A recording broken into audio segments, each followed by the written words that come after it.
O Juliano tem aqui a informação para dar para a gente. Juliano, qual é a informação que você tem aí, Juliano? Boa noite, Heródoto. O Ministério Público Federal ofereceu a denúncia há poucos dias e o juiz Sérgio Moro aceitou. Agora o ex-presidente Lula, ele é réu em mais uma ação penal da Operação Lava Jato. Nesta, ele é acusado pelo Ministério Público Federal de ser beneficiado com propina no esquema de corrupção da Petrobras. A OAS teria pago 3.700.000 reais em propina para o ex-presidente para a aquisição e a reforma do triplex no Guarujá, no litoral paulista. Além do ex-presidente, também são acusados, se tornaram réus nesse processo, a mulher do ex-presidente, Marisa Letícia, também 4 ex-executivos da OAS, o ex-presidente do grupo, Léo Pinheiro, e também o presidente do Instituto Lula, Paulo Okamoto. Outro processo que o ex-presidente Lula é réu também, ele e o ex-senador Delcídio do Amaral, é o que foi aceito pela 10ª Vara Federal em Brasília. O juiz Ricardo Leite aceitou a denúncia do Ministério Público Federal, que acusava o ex-senador e o ex-presidente de tentarem obstruir as investigações da Operação Lava Jato, tentando comprar o silêncio do ex-diretor da Petrobras, Nestor Cerveró, que hoje é delator da Operação Lava Jato, delator do esquema de corrupção da Petrobras. Heródoto. Ok, Juliano. Bom, aqui conosco está o nosso comentarista, Nilando Beirão. Nilando, boa noite. Boa noite, Heródoto. Nós ouvimos agora há pouquinho o advogado do presidente Lula e o próprio presidente Lula dizendo o seguinte, que eles já esperavam que o Moro fosse aceitar essa denúncia contra ele. Então, nessas circunstâncias, como disse o Juliano, são 2 denúncias. Uma em Brasília, por tentar obstruir a justiça, e essa agora, então, das acusações de lavagem de dinheiro e tudo mais. Eu acho que a surpresa em relação a essa decisão é igual a 0. Na medida em que os procuradores e promotores da Operação Lava Jato trabalham em sintonia com o juiz Sérgio Moro. Quer dizer, o juiz Sérgio Moro naturalmente iria aceitar a denúncia, apesar de ter, daquele espetáculo da semana passada, ter deixado algumas dúvidas. Quer dizer, os próprios procuradores insistiram muito na ideia de que eles têm a convicção da culpa do ex-presidente, mas não têm provas, inclusive em relação ao triplex, que o argumento é de que a OAS teria investido no apartamento, no triplex do Guarujá, mas não podem afirmar que o triplex é do Lula. E o Lula diz que o triplex não é dele. Então, quer dizer, é uma situação um pouco surrealista, porque, afinal, é ou não é? Isso os procuradores não afirmaram e resta agora. E eu acho que ficou um pouco de dúvida também naquele show midiático que eles promoveram, da isenção. Teve um momento lá que o doutor Dallagnol disse, não, absolutamente, nós não somos partidários, nós somos isentos e tal. Eu acho que é o momento disso ficar demonstrado, inclusive pelo juiz Sérgio Moro, porque a acusação, a defesa do ex-presidente Lula tem insistido muito nesse ponto. Eles não são isentos, eles estão fazendo um processo político e não judicial, estão atropelando a lei, então é o momento deles demonstrarem que não, que tem provas. Se estão investigando o ex-presidente há mais de 2 anos, devem ter alguma materialidade. Agora, isso vai aparecer agora, né? Vai aparecer. Quer dizer, o processo vai estar aberto agora para as pessoas acompanharem. Exatamente. Então aí a gente vai saber com certeza que provas tem o Ministério Público. Eu acho até que o comportamento do juiz Sérgio Moro contrasta nesse momento positivamente com o comportamento dos procuradores. Ele disse, já afirmou que vai ficar restrito aos autos, quer dizer, então é um trabalho, aí sim, é um trabalho de um jurista. Eu acho que é um momento delicado, quer dizer, porque ficou um pouco essa dúvida. Então, espera-se que a Operação Lava Jato se livre dessa pecha de ser uma operação politicamente enviesada. Então, eu acho que é o momento, então, de de investigar tudo e investigar todos, né? Agora, Fernando, num momento como esse, nós estamos lá praticamente na reta final das campanhas das eleições para prefeito, né? Dos quais o partido do presidente Lula também concorre. Que tipo de impacto você acha que isso vai ter? Né? Se é que tem algum impacto? Eu acho o seguinte, as eleições, pelo que eu estava acompanhando, as eleições municipais estavam, pelo menos nas grandes metrópoles, estavam vivendo, e também nas pequenas cidades, estavam vivendo um pouco da ressaca desse estresse do impeachment. O que significa isso? Estavam se voltando muito mais para questões locais, regionais, que afetam a população. Isso é uma coisa extremamente positiva, sobretudo depois desse doloroso momento que o país viveu e que ainda tem sequelas até hoje. Mas, de qualquer forma, a eleição estava muito mais municipalizada. Eu acho que pode haver algum efeito nefasto, especificamente em relação ao PT, mas não acredito que... Você acha que uma eleição essa volta a se nacionalizar com esse tema? Eu acho que pouco. O debate, viu? Pouco. Nós estamos muito em cima da eleição, as pessoas estão muito preocupadas. Eu acho que tem uma rebordosa da política nacional nesse momento, as pessoas estão muito desalentadas com a política, tanto que o clima da campanha, das campanhas municipais ainda é meio frio e tal, e quando esquenta é em relação a questões locais. Ainda bem que vamos discutir transporte público, mobilidade, saúde, de segurança. É muito melhor que seja assim. E eu acredito que o efeito deva ser pequeno, embora no caso do PT sempre vai sobrar um pouco mais para o PT. Agora, te surpreendeu, o Lula não surpreendeu, como você falou, surpresa zero, mas o fato de ele ter aceito também a denúncia contra a dona Marisa? Estava no mesmo pacote, né? Porque tem a denúncia basicamente voltada para a questão do famoso triplex que o Lula e ela negam que sejam proprietários. E que até agora, né? Agora sim, vamos saber se realmente... Se há provas ou não, se há, como você lembrou, materialidade. Se é ou não.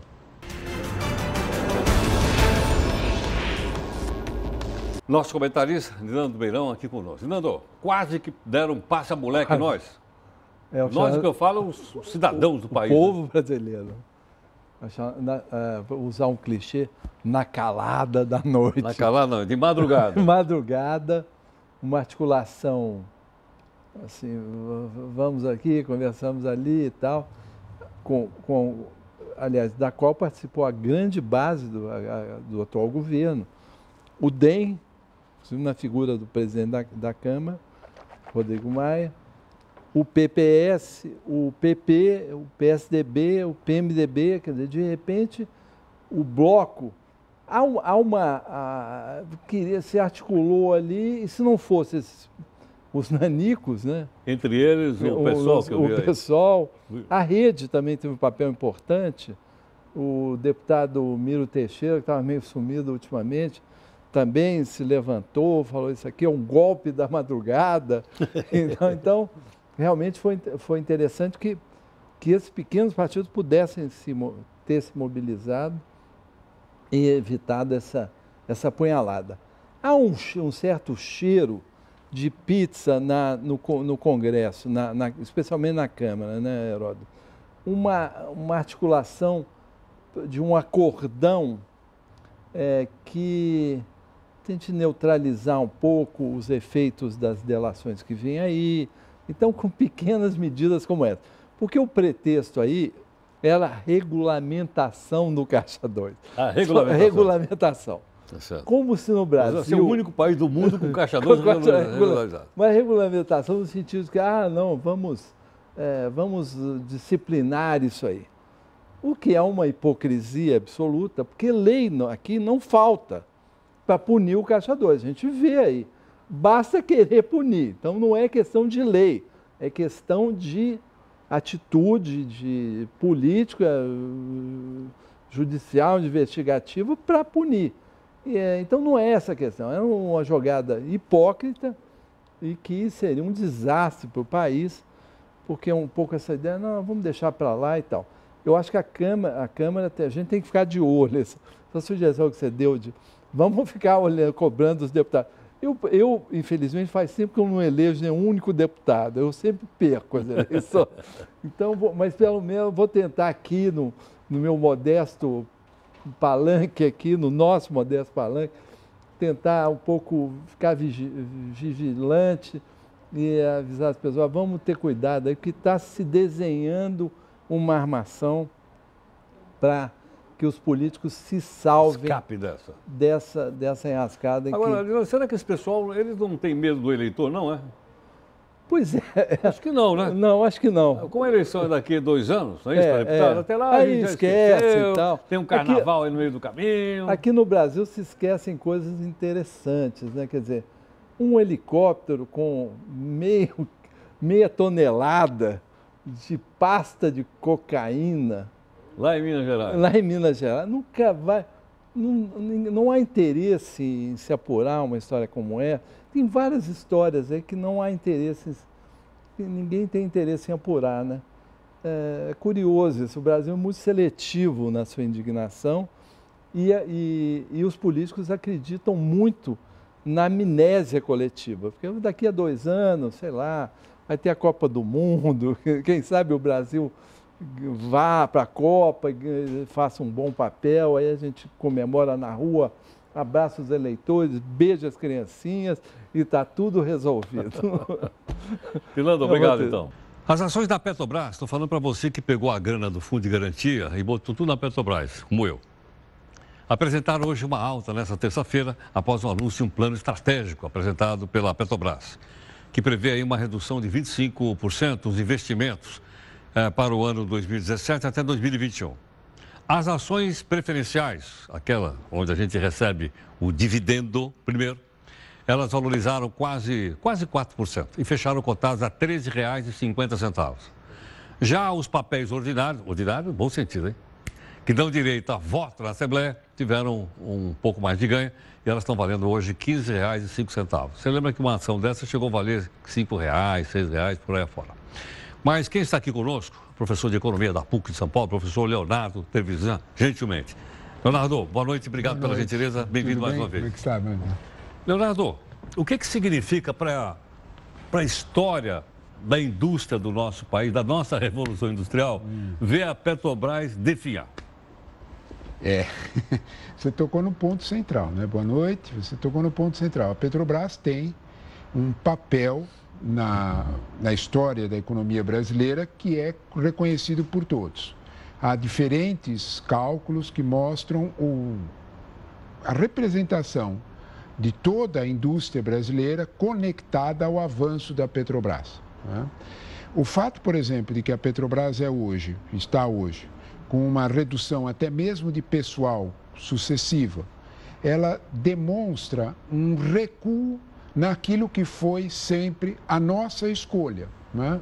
Que é o papel que o Estado brasileiro tem e teve no desenvolvimento do país. Nesse papel, a Petrobras representou a modernização do Estado brasileiro no passado, representou, de certa forma, uma presença, um papel que o Estado tinha de induzir, de Estado indutor, crescimento em determinadas áreas. Eu vou dar um exemplo concreto do que nós estamos dizendo. Hoje eu vi que uma das maiores vítimas do plano de desinvestimento não é só a área de bioquímica, é a área de fertilizante, né? E toda a área de refino, né? É uma decisão estrutural e compreensível dentro da realidade financeira da empresa hoje. O cara tem uma dívida muito grande. Muito grande, né? A se levar em conta aquele método que o senhor deputado acabou de fazer, né, de convocar os mortos para depor, eu gostaria de ver convocado, por exemplo, o general-presidente Ernesto Geisel. E o que ele teria a dizer, não é, sobre esse, de certa forma, desestruturação. Ele foi presidente da Petrobras, eu salvo engano? Foi presidente da Petrobras. Tá. E como é que esse processo se deu? E ele vai exatamente, era um processo de construção de todos os polos petroquímicos que vão ser agora desativados. É evidente que nós temos que fazer uma correlação de que a indústria hoje tem outro perfil, não é? Nós conversávamos alguns minutos atrás sobre a realidade da indústria 4.0. Nós temos um desenvolvimento econômico montado em outras realidades. Para entender isso é fácil, é só você pensar num celular. Quando você compra um celular, né, o que tem de indústria ali é só 7%, 93% do que está ali é serviço. Né? Então, quando você olha para isso, diz a mesma indústria que a Petrobras criou, Ernesto Geisel criou, anos 70, nós não temos essa indústria hoje. Óbvio, é fato. Isto é uma situação. Mesmo a indução de crescimento do país, nós não podemos pensar em termos de uma oscilação tão forte. Agora, Leonardo, só para entender, na cadeia de produção da Petrobras, das indústrias que produzem para a Petrobras, o que significa isso na economia do país, para eu ter uma ideia do tamanho? Esse dado é difícil de ser previsto, porque é difícil de ser dito, inclusive pela desativação da indústria de transformação, o célebre processo de desindustrialização que tanto se discute. Quando nós olhamos, por exemplo, para os períodos mais fortes, que são os dados mais conhecidos, nós podemos dizer que em torno de 60% da industrialização brasileira e da ativação real do PIB, do PIB industrial, ele tem conexões com a Petrobras. Que são empresas que fornecem, compram... Olha, basta um dado para entendermos bem isso. A Petrobras tem hoje 79 mil funcionários. Certo. Né? A Petrobras, com o conjunto de suas subsidiárias, tem 280 mil. Há um ano atrás, esse conjunto de subsidiárias tinha 410 mil funcionários. 410 mil? Ele perdeu em um ano 110 mil funcionários. Né? Porque é toda a cadeia produtiva que não é só do petróleo e gás. Quando você pensa em todo o processo disso, nós estamos sentados nessa cadeira. Certo. Esta cadeira aqui tem conexão com a Petrobras. Porque tem plástico aqui. Porque tem plástico. Toda a realidade que nós pensamos, ela tem uma conexão direta com a estrutura que a Petrobras pode financiar. Quando a gente vai de avião, a querosene... A querosene, toda a realidade, ela está conectada, toda a realidade, isso é um dado. Outro bloco de interesse que a Petrobras representa, energia. Né? Todo o processo que nós temos de energia, toda a oscilação, a garantia, ela tem uma conexão com a Petrobras. A distribuição de todo o processo energético no país tem conexão com a Petrobras. A gente pode olhar para isso e dizer, este monstro ficou grande demais. Né? Isto não é bem assim em uma série de outros países. Mesmo os países que têm uma ativa economia não conectada ao Estado, o setor energético, o papel que o Estado tem é muito forte. Né? Basta um único exemplo. Nós falamos tanto de um papel de desativação do Estado brasileiro, pense geração e distribuição de energia nos Estados Unidos. Parte considerável, alguma coisa perto de 30% das centrais elétricas norte-americanas são do Exército americano.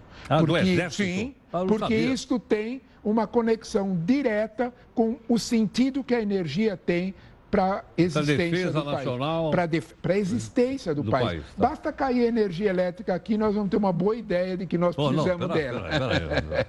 Brinca não. Mas, de fato, realmente tem uma importância extraordinária. Agora, o que aconteceu? Foi má gestão? Foi a conjuntura mundial? Uma conjunção de fatores?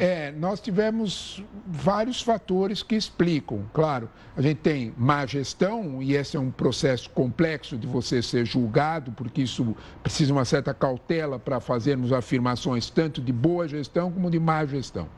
Nós temos no caso da Petrobras, para julgar o que aconteceu com a Petrobras, nós precisamos entender que a Petrobras produzia petróleo a $100 o barril há 2 anos atrás. É verdade. E esse petróleo caiu a 46, a $40 o barril.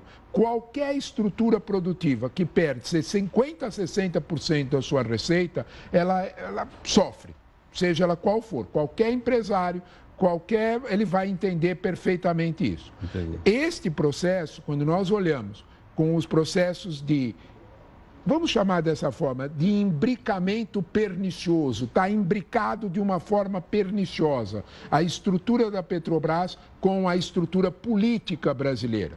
né? Eu costumo brincar que a Petrobras é a verdadeira dona da maior bancada do país. Da extrema esquerda à extrema direita, todos dependem da Petrobras. É só pensar, por exemplo, quem acha que a extrema esquerda não depende da Petrobras, pense em financiamentos de projetos culturais. Né? Ou então na extrema-direita, vamos pensar nos formatos pelos quais a Petrobras é obrigada a sustentar negócios não rentáveis pelo país mais profundo, pelos grotões mais antigos do país. Então, quando nós olhamos para essa estrutura, nós começamos a perceber que a Petrobras tem um imbricamento político danoso e perigoso. Isto não significa que a Petrobras em si, enquanto companhia, é responsável por isso. Sim. Isso não é um processo único dela, não é? Agora, quando você olha para a situação, caiu, você pergunta como é que chegamos a esse ponto.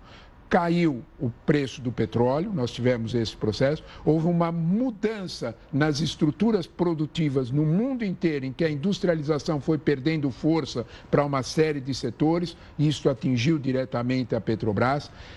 Algumas situações de investimentos anteriores foram danosos e, principalmente, né, nós não podemos esquecer que a Petrobras foi responsável, durante alguns anos no Brasil, pelo controle inflacionário no país. Isso tem seu preço. Nós vamos continuar conversando sobre isso aqui um instantinho, Leonardo.